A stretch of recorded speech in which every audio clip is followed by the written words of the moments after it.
Alors, Monsieur le Président, Monsieur le Ministre, mes chers collègues, dans quel contexte abordons-nous ce débat proposé par le groupe socialiste ? Nous sommes en 2025. Un Français sur 5 est touché par des problèmes de santé mentale, soit près de 13 millions de personnes, et 3 millions de personnes vivent avec des troubles psychiques sévères. Les Français sont ceux qui consomment le plus d'anxiolytiques au monde. À l'occasion du Congrès français de psychiatrie de l'enfant et de l'adolescent en 2023, les professionnels ont constaté que 13% des enfants et adolescents, soit 1,6 million de mineurs, présentent un trouble psychique, mais que seulement 750 000 à 850 000 d'entre eux bénéficient de soins nécessaires. Toujours chez les plus jeunes, la génération d'adultes de demain finalement. Un rapport du Haut Conseil de la famille, de l'enfance et de l'âge indique que la consommation de médicaments visant à soigner la santé mentale a doublé chez les 6-17 ans. Faute de prise en charge adaptée, les prescriptions de médicaments psychotropes ont explosé et même 5% de la population pédiatrique, des bébés, donc des tout petits, se voient prescrire des psychotropes. Cette hausse des prescriptions accompagne depuis 10 ans la baisse du nombre de places en pédopsychiatrie, en instituts, en hôpitaux, qui ne permettent plus la prise en charge dans un délai raisonnable de 6 à 18 mois. Le coût économique et humain, direct et indirect des problèmes de santé mentale est évalué à 110 milliards d'euros. C'est fort de ces constats et de ces chiffres qui ont de quoi donner le vertige que le 10 octobre dernier, à l'occasion de la Journée mondiale de la santé mentale, le Premier ministre alors, Michel Barnier, érigeait la santé mentale en grande cause nationale pour l'année 2025. Alors ce soir, je voudrais partager avec vous ce que serait la France si chacun d'entre nous s'attelle sérieusement et avec constance à cette vaste tâche que de répondre aux enjeux de santé mentale. À quoi pourrait ressembler notre pays si nous avions une politique publique à la hauteur de l'enjeu ? Faisons donc, je vous le propose, un exercice ensemble de projection, un exercice optimiste. Le pessimiste voit dans toute opportunité une contrainte, quand l'optimiste y voit une opportunité. Sachons nous saisir de cette opportunité. Nous sommes donc en 2040. Les décisions ont été prises et les effets sont là. Chez les jeunes, la France a enfin rattrapé son retard et s'est hissée au niveau du Canada, car elle ne compte plus non plus un psychologue pour 30 000 étudiants, mais bien 1 pour 3 000, et elle envisage même d'atteindre la recommandation d'ici à 10 ans de 1 pour 1 500 étudiants. Les étudiants vont mieux. Nous sommes toujours en 2040 et Santé publique France ne révèle plus les chiffres alarmants d'autrefois. Le nombre de passages aux urgences pour gestes suicidaires chez les enfants de 11 à 17 ans, qui avait augmenté de 70% au milieu des années 2020, a fortement baissé. Les tensions aux urgences étant moindres, ce service public de première ligne a repris force et vigueur et n'est plus contraint de réguler ses accès. Dans le Puy-de-Dôme, toujours en 2040, les 5,7 ETP de psychiatrie infanto-juvénile pour 100 000 enfants ne sont plus qu'un lointain et mauvais souvenir. À l'école ensuite, toujours en 2040, il sera loin le temps où l'on ne disposait que d'un poste de psy pour 1500 élèves, alors même que de nombreuses vulnérabilités explosaient. Les enfants sont accompagnés à l'école, les mairies continuent de maintenir, voire de recruter des infirmières scolaires et tout le monde va mieux. Ainsi, alors qu'en 2025, seulement la moitié des enfants et des adolescents souffraient de troubles psychiques et bénéficiaient d'une prise en charge spécialisée, en 2040, toute une génération obtient une réponse acceptable dans des délais suffisamment courts pour que la pertinence des soins soit bonne et les effets tangibles. Et les nouveaux parents, qui eux n'avaient pas eu cette chance dans les années 2020, trouveront même peut-être à dire, en rappelant à leurs enfants, en fait, tu sais, à mon époque, tout ça n'existait pas. Comment pourrions-nous parvenir à ce résultat ? En développant la prévention et les interventions précoces, en ayant créé 3 postes universitaires en pédopsie dans chaque faculté, spécialisés chacun respectivement sur les bébés, les enfants, les adolescents, en créant 15 000 postes de psy dans l'éducation nationale, en déployant un programme massif et surtout continu de la communauté éducative, en développant les bureaux d'aide psychologique universitaires. Du point de vue de la démographie médicale et paramédicale, toujours en 2040, nous sommes en 2040 et les effets de l'ouverture du numerus clausus des années 2020, entre autres mesures d'attractivité, sont devenus réalité. La démographie va mieux. Les projections réalisées en 2020, 20 ans auparavant, du ministère de la Santé se sont réalisées et le retour progressif à la hausse du nombre de psychiatres est réel. Alors qu'autrefois une dizaine de départements étaient dépourvus de toute offre de pédopsychiatres libéraux, plus aucun département ne connaît ce désert de pédopsychiatrie. Et la pédopsychiatrie n'est plus une spécialité sinistrée. Comment pourrions-nous y parvenir ? En revalorisant les professionnels de la santé mentale, en recréant des postes, en rouvrant des lits de pédopsychiatrie, en continuant de valoriser ces professionnels si essentiels. À l'hôpital ensuite, poursuivons notre projection. Nous sommes toujours en 2040. L'hôpital public ne connaît plus les 30% de postes de psychiatres vacants comme en 2025. Et le temps d'attente pour un rendez-vous en centre médico-psychologique, autrefois de 18 mois, s'est considérablement réduit. Les délais de prise en charge ne s'allongent plus pour une première consultation et donc les pathologies ne s'aggravent plus de manière considérable, ce qui a un impact très fort sur la chaîne d'accompagnement. Comment y parvenir? En augmentant les effectifs d'internes. Dans nos territoires ensuite, les contrats locaux de santé mentale sont généralisés. Alors que les 270 contrats locaux de santé mentale de 2025 couvraient 20 millions de Français, mais de manière très inégale d'un point de vue territorial, les contrats locaux de santé mentale sont enfin mieux implantés dans les territoires qui ne représentaient en 2025 que 5% des territoires couverts et 15% pour les quartiers prioritaires de la ville. Enfin, le sujet des disparités et inégalités territoriales commence à être traité. Comment y parvenir? En consolidant et finançant suffisamment ces contrats et les programmes territoriaux de santé mentale. En mettant au cœur de l'offre de soins les droits des usagers et des aidants. Les CCAS, qui dans 75% des cas jouent un rôle actif dans les contrats locaux, ont été aidés. Ils ont pris leur part dans cette réussite d'aller vers les publics les plus éloignés et vulnérables. Leur rôle a été reconnu, leur financement protégé. Alors évidemment, mes chers collègues, vous pourrez tous trouver cet exercice décalé, mais je veux me projeter avec optimisme sur ce sujet bien grave qui touche tout le monde, d'où que l'on vienne, qui que l'on soit. Je veux croire qu'ici, nous pouvons prendre ensemble des décisions de long terme qui changeront radicalement la face de la santé mentale et la vie des Français. Cette ambition, je sais que nous la partageons tous ici. Jaurès disait « Le courage, c'est d'aller à l'idéal et de comprendre le réel ». Je ne méconnais pas la réalité budgétaire qui est la nôtre en 2025. Mais je sais que nous devons voir loin pour les politiques de prévention et notamment en santé mentale. Nous devons prévenir pour arrêter de mal guérir. Pour arriver à cet idéal, pour relever ce défi, il nous faut de la constance et du sérieux. De la constance au Sénat, nous n'en manquons pas. Et de sérieux non plus. Combien de rapports, et j'attends avec impatience celui de mes collègues de la Commission des Affaires sociales, combien de rapports ont déjà tracé les contours de ce que nous pourrons faire, malgré les vicissitudes budgétaires? Investir aujourd'hui, c'est un gage d'engager moins de dépenses demain et une amélioration concrète de la vie des Français qui se disent tous très concernés par la santé mentale. Je veux rappeler encore une fois le coût économique et humain, direct et indirect, des problèmes de santé mentale, 110 milliards d'euros. Une vraie loi de programmation ambitieuse des moyens que nous décidons d'allouer sur 10 ans à la santé mentale doit être actée, tenue avec rigueur. À l'image de la loi de programmation militaire qui a pour vocation de faire de la France une puissance d'équilibre et garantir les moyens dédiés à notre sécurité, cette loi viserait à faire de la France un pays où les Français retrouvent équilibre et une sécurité structurelle. Je sais que cette ambition pragmatique dépasse largement les clivages politiques. La santé mentale des Français serait gagnante, les finances publiques seraient gagnantes. Faisons le pari ensemble de l'optimisme et de parvenir à cette France de 2040 que je vous ai décrite. Monsieur le Président, Monsieur le Ministre, les populations vulnérables sont souvent victimes d'une double stigmatisation du fait de leur situation psychique et sociale. Elles sont souvent marginalisées et vivent en grande précarité dans nos villes et communes. 75% des personnes sans abri présentent des troubles psychiatriques du fait de parcours complexes, de problèmes de santé mentale non détectés et non suivis.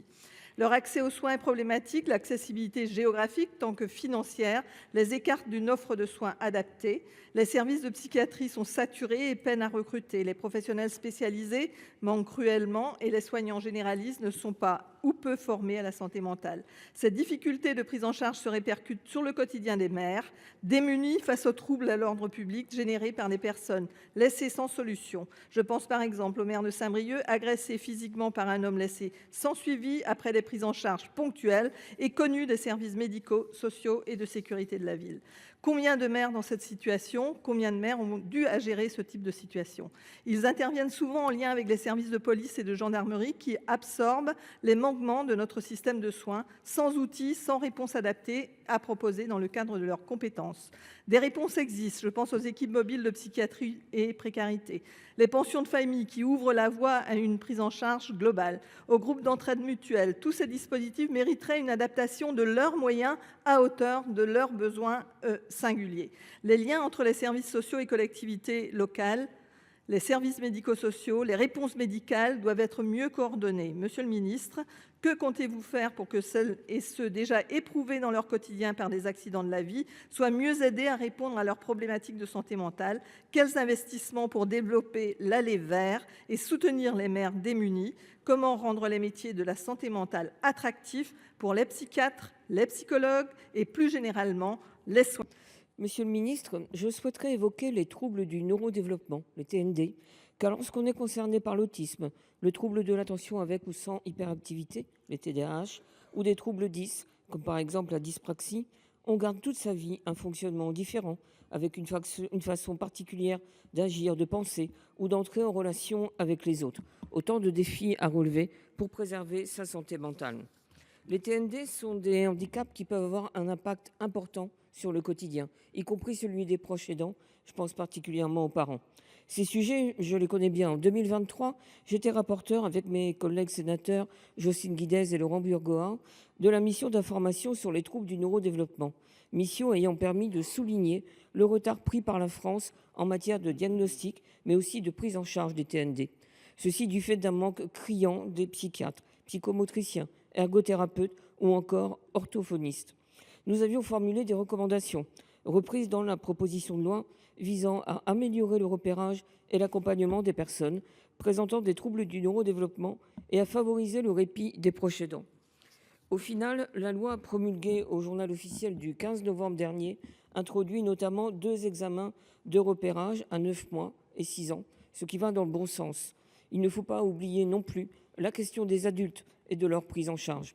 Alors, Monsieur le Ministre, ériger la santé mentale en grande cause nationale demande des professionnels de santé, des spécialistes en nombre suffisant, pour faire de la psychoéducation, mais aussi et surtout pour proposer des thérapies comportementales, des groupes de parole, de la remédiation cognitive.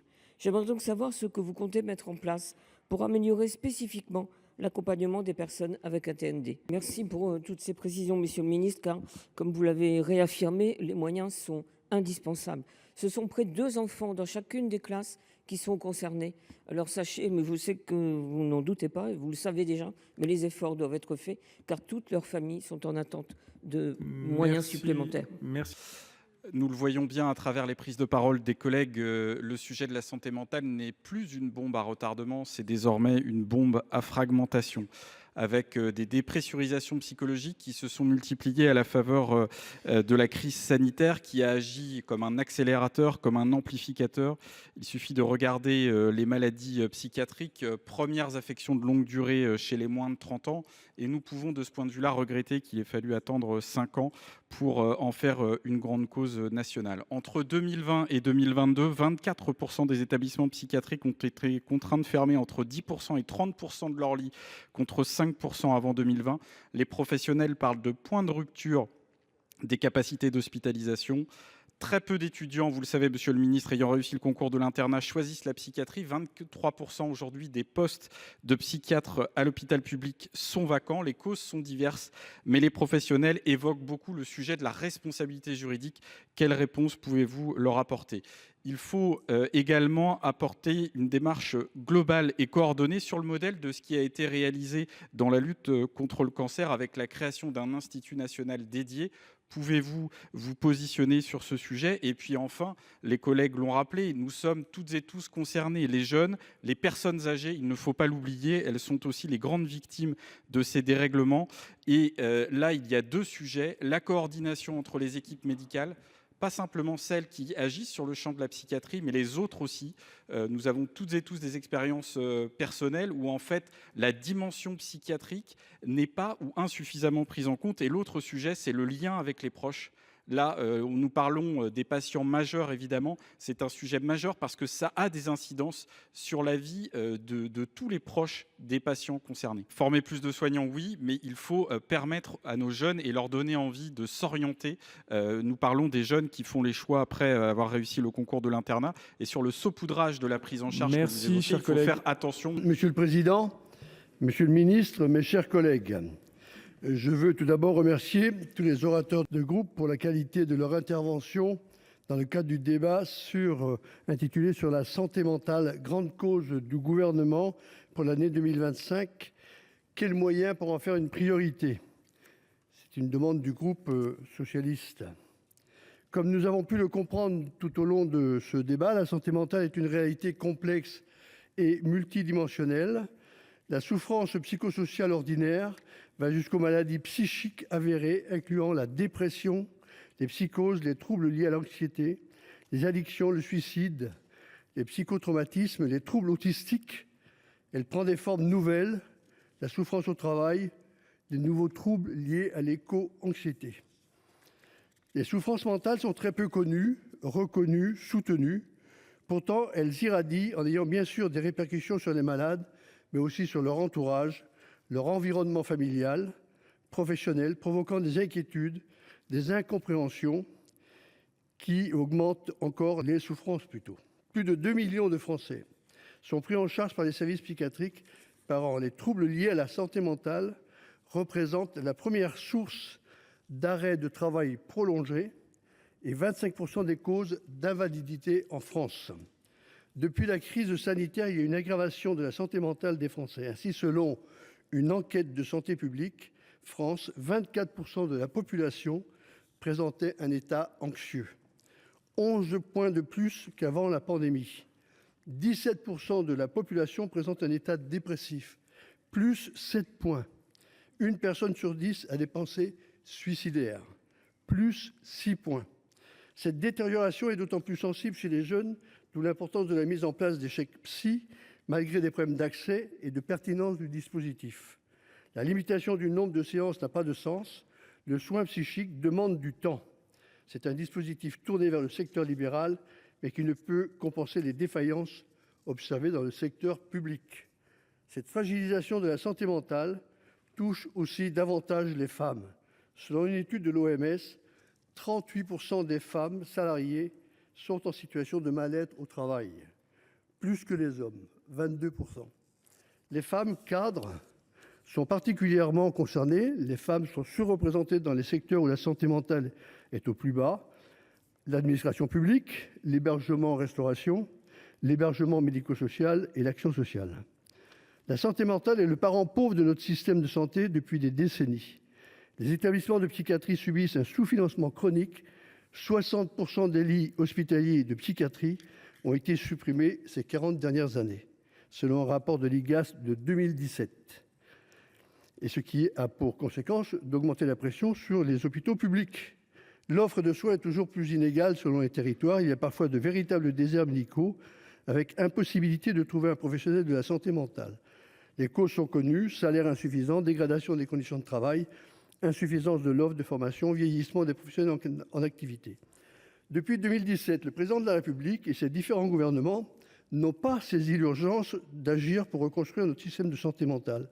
2 feuilles de route ont pourtant été publiées, mais elles sont insuffisantes. La première, en 2018, créait la délégation ministérielle à la psychiatrie et à la santé mentale avec des mesures pour la prévention, la réinsertion et les dispositifs de soins aigus, mais avec des moyens tellement insuffisants. La seconde feuille de route de 2021 a promis des financements importants, 1,9 milliard d'euros, mais lissés sur 5 ans en recyclant des mesures déjà annoncées et des annonces comme la création d'un numéro national de prévention du suicide, le 3114, mais avec toujours des moyens insuffisants. La santé mentale, grande cause nationale pour 2025, c'est de l'ordre du symbole, mais c'est surtout un appel à la mobilisation de toute la société. Cela doit être l'occasion d'attribuer de nouveaux moyens financiers à un secteur en crise. Mais l'augmentation des moyens ne suffit pas s'il n'y a pas de professionnels pour prendre en charge les malades. La santé mentale doit être abordée dans toutes ses dimensions. Il faut prendre conscience que les souffrances mentales ne sont pas bien souvent palpables pour l'entourage. L'incompréhension de l'environnement familial, professionnel est un facteur aggravant de la souffrance. Il est primordial de mener une réflexion globale, de travailler une approche pluriannuelle de la santé mentale avec une loi de programmation et de réfléchir à un autre accompagnement de la souffrance mentale avec des institutions parfaitement adaptées à l'accueil des malades. Je vous remercie.